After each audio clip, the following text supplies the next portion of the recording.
Hello guys! Hello fire sign Leo or Sagittarius. Welcome dito sa aking channel, Kapalaran 888. Welcome. Alamin natin kung anong messages, vibration, gabay energy para sa lahat ng fire sign Leo or Sagittarius. This is daily tarot reading. Okay, fire sign Leo or Sagittarius. Sinasabi ng baraha mo dito na may kailangan kang isulat or may kailangan kang gawin like manifestation or may kailangan kang planuhin or may dokumento ka na kailangan na ayusin. Paki-comment sa comment section if you resonated.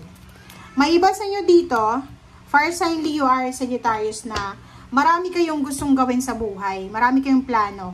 Yung iba gusto mag-ibang bansa, yung iba naman gusto magnegosyo, yung iba gusto mag-apply ng trabaho, gusto mag-travel, gusto magbakasyon, magpatayo ng bahay, magkaroon ng business. Lahat ng plano meron ka. But sinasabi ng baraha sa'yo dito na merong pumipigil, merong nag-hold back sa'yo sa mga plano mong yan. Okay? So, titingnan natin sa mga susunod na cards kung ano yung nag-hold back sa'yo.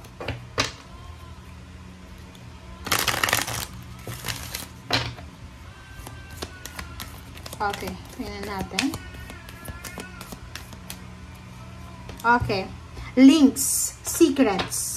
Number 2. So, dito sinasabi ng baraha sa'yo na merong mga fire sign Leo or Sagittarius na marami kayong tinatago. Marami kayong tinatago. So, ibig sabihin yan, yun yung humahad lang. Okay? Hindi ko alam kung ano yung kailangan i-reveal sa inyo or ano ba yung mga tinatago nyo. Relationship pa yan? Plano ba yan? Or kung ano pa man, di natin alam. So, ikaw lang nakakaalam yan. Sinasabi ng baraha na yan, yung mga sekreto mo sa buhay na kailangan mong ikip, siya yung nag-hold back sa'yo kung bakit hindi mo nakukuha yung mga bagay-bagay na dapat nang makuha mo. Okay.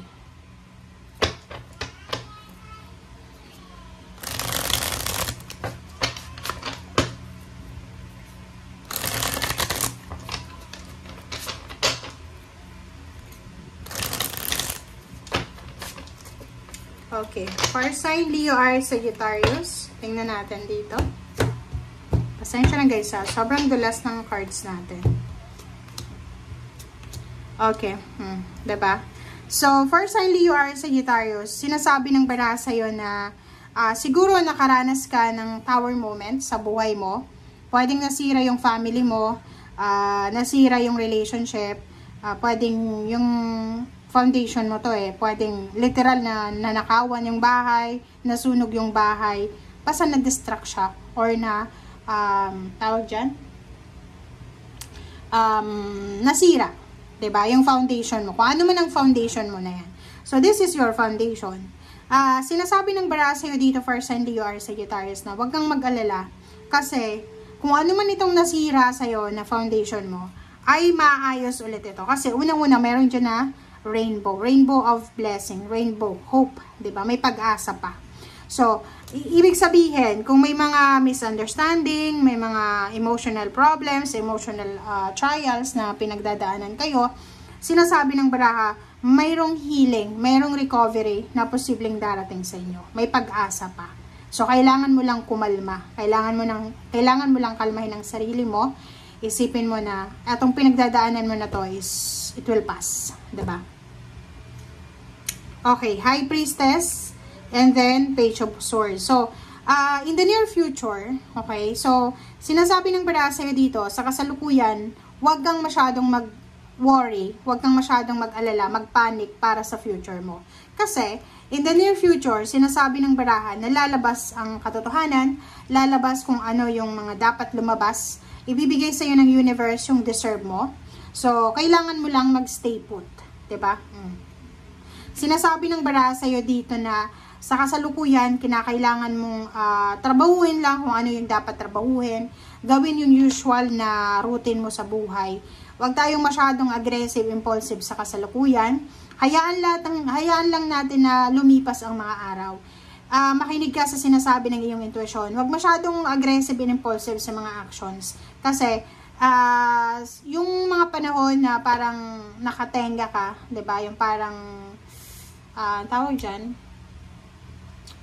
yung feeling mo na inabandon na ka, feeling mo mag-isa ka lang, i-take advantage mo yan para makapagpahinga. Kasi dito sa Knight of Coins, sinasabi ng barahan na in the coming months or weeks, possible na may mag-offer sa'yo ng trabaho, possible na may nag-offer sa'yo ng help, financial help, possible na may darating na pera na kailangan mo ng focus dito. Okay? Okay. So, dito sa barahang to, mayroong mga fire sign Leo, Aries, Sagittarius na babalik yung relationship sa dati, 'di ba? Like, yun nga, dumaan kayo sa tower moment, may mga pagkakataon na nasira yung relationship, family, intimate, friendship, relatives, friends, parang ganun. But now, sinasabi ng baraha sa'yo na unti-unti na siyang ma-recover, mag-heal yung relationship, may mga relationship na papasok ulit, babalik sa buhay mo. Mahahanap mo yung liwanag kung for almost a few months or years masyadong madilim, masyadong nangangapa ka sa dilim sa relationship. Dito sinasabi na maayos yung relationship mo, magkakaroon ng healing and recovery, and at the same time, yung mga rason kung bakit nag-aaway-away, nagkakaroon ng misunderstanding, bakit bumagsak yung tower, yung foundation, yung family, mariresolve nyo yan or malalaman nyo yung solusyon. Okay, wow. So, dito din, fire sign Leo, Aries, Sagittarius, ito yung bantayan mo. Kasi, merong empowerment na posibleng darating sa'yo in terms of money siya. So, financially, you will be empowered, diba? Pwedeng babalik ka sa dati mong trabaho, babalik yung dati mong pera, yung na-scam sa'yo ay posibleng ibalik sa'yo, mananalo ka sa kaso, kung may kaso, may promotion, salary increase, higher position, lump sum of money, payments, payouts, lalo dun sa mga business person na fire sign Leo, Aries, Sagittarius na malaki yung kinikita nyo dati. And because of pandemic, siguro medyo nabawasan yung kita nyo, ganyan, ganito, bumaba yung negosyo. But dito sinasabi, there's a recovery, diba? Six of Cups, all about the past. May mga past income ka na posibleng ibalik. Financially, you will be super empowered, super successful, super strong, and victorious. Okay? So, mayroon ditong fire sign Leo, Aries, Sagittarius na makakatanggap sila ng recognition, ng awards, rewards, and even a plaque of recognition. Parang ganun. Okay. So, dito, sinasabi ng baraha sa'yo na huwag kang masyadong magpanic sa ngayon. Kasi unang-una, doon sa mga fire sign, kung wala kang trabaho sa ngayon, just keep quiet. 'Di ba? Quiet lang. Relax lang.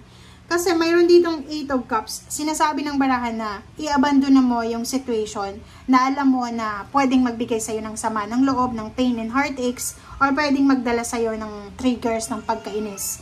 4 of Coins, sinasabi ng baraha, huwag kang mag-alala kasi parating na yung 6 of Wands, parating na yung 6 of success, diba? Parating na yung prosperity and abundance, yung perfection, yung accomplishment, and magkakaroon ka na ng pagkakataon para makapag-ipon ng pera. Okay? So, halimbawa sa ngayon, habang nanonood ka, simot na simot yung pera mo, huwag kang mag-alala kasi yun yung sabi sa'yo dito ng baraha na parating pa lang, parating na.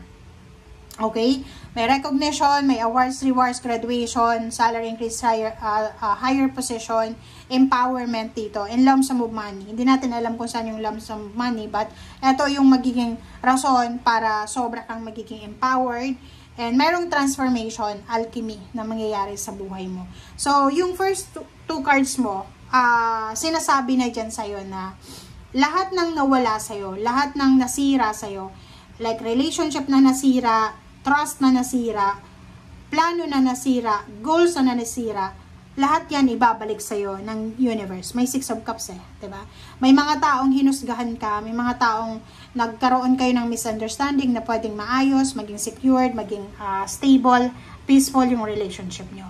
Meron din sa inyo dito na like may mga negosyo, tawag dyan, negosyo, mga collaboration and partnership na posibleng magiging successful na sa ngayon. Like yung mga nakahang na plano, nakahang na travel plans, 'di ba? Mga nakahang na pagpapatayo ng bahay, nakahang na relationship, kasal, or anything na nakahang ay posibleng ibibigay na sa'yo ng universe. Okay? So, thank you guys for watching. Ito ay para sa lahat ng mga fire sign, Leo, Aries, Sagittarius. Bye!